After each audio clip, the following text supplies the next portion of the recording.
Portfolio రివ్యూలో ఇంకొక part మీకు ఎక్స్ప్లెయిన్ చేద్దామని అనుకుంటున్నాను. సో మనం ఏమన్నా ఇన్వెస్ట్ చేసేటప్పుడు ఇక్కడ మీకు చూడొచ్చు టోటల్ 9 ఫండ్స్ ఉన్నాయి. సో ఈ 9 ఫండ్స్ మనం టోటల్ ఇన్వెస్ట్ చేసేటప్పుడు మీరు ఇక్కడ మెజారిటీ ఫండ్స్ నెగిటివ్ చూపిస్తుంది, బట్ ఓన్లీ 1 ఫండ్ మాత్రమే పాజిటివ్ చూపిస్తుంది.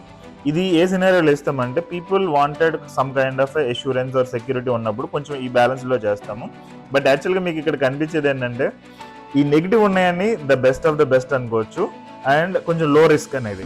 ఓకే, బట్ ఇక్కడ పాజిటివ్ ఉన్నది హై రిస్క్ అన్నట్టు. So you should not invest in this kind of, ఎందుకంటే ఇది one of the testing portfolio కాబట్టి ఈ కైండ్ ఆఫ్ మేము ఇచ్చాము. బట్ జనరల్లీ ఇది ఏంటంటే వెరీ హై రిస్క్ పోర్ట్ఫోలియో అన్నట్టు. ఓకే, అన్ని కవర్ అయినాయి మీరు చూసుకుంటే కనుక ఒక మిడ్ క్యాప్ ఫండ్, ఒక small cap fund, index fund, flexi cap fund, balance advantage ఇది కొంచెం సేఫ్ అనుకోవచ్చు. ఇది high risk, Tata digital India అనేది హై రిస్క్. సో ఇవన్నీ కవర్ చేయడం జరిగింది. So this the total portfolio review.